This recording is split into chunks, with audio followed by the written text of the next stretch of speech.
Imagine this. You're Galileo. You peer into your telescope and discover that the Earth isn't the center of the universe. You get excited, write it down, and the church puts you on trial. For centuries, this story symbolized a grand battle: religion versus science. But is that the whole story? And more importantly, is it the Jewish story? Today we're diving into a question that's echoed through history and philosophy. Does religion oppose science? Or can the two work together in harmony, especially in Judaism? We'll explore how Jewish sages from Maimonides to the Vilna Gaon engaged with astronomy, medicine, and physics, often learning from other cultures, yet never compromising their spiritual integrity. And we'll challenge the myth that religion and science must be locked in eternal conflict. Let's start with the elephant in the observatory: Christianity's historic resistance to scientific discovery. The Galileo affair is the prime example. He didn't invent heliocentrism, but his support for it enraged the church, which insisted the Bible was the final authority on astronomy. The church silenced him literally.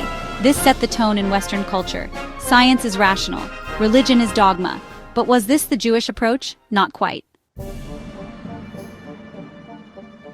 Judaism doesn't claim to have all the answers to the natural world. In fact, Jewish sages often acknowledged the limitations of their own knowledge.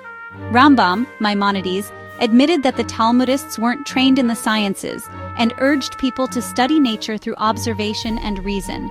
The Gaon of Vilna, a master of Torah and geometry, astronomy, and medicine, he said, "The more one lacks in secular knowledge, the more one lacks in understanding Torah."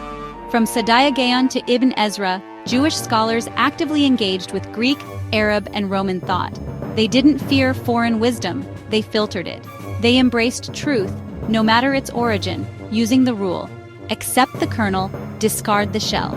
R. Elia Mizrachi pointed out that Maimonides had many Muslim teachers in science, and the Talmud even records debates between Jewish and Gentile scholars on astronomy. Far from being antagonistic, science was often seen as a way to understand God's creation better. R. Yehuda Halevi, the Ralbag, and R. David Nieto all promoted the study of natural law as part of religious life. The Rambam went so far as to say, "You must study science to fulfill the mitzvah of knowing God." And when Jewish sages disagreed with scientific ideas, they did so humbly. The Chassam Sofer once corrected earlier rabbinic views about anatomy based on dissection reports from Jewish and non-Jewish doctors. The Noda B'Yehuda openly rejected folk science from earlier sources when contradicted by modern understanding. Contrast that with the Church, which often clung to dogma at all costs.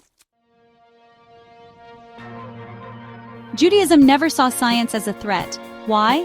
Because it never claimed to have total control over it. Chazal never said Torah teaches chemistry, or that halacha reveals the speed of light.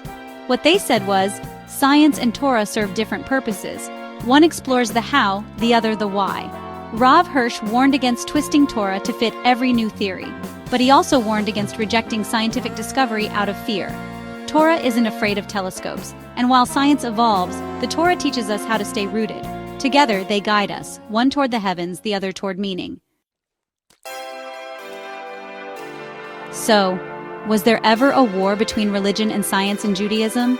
Not really. More like a conversation, sometimes heated, always honest, often inspiring.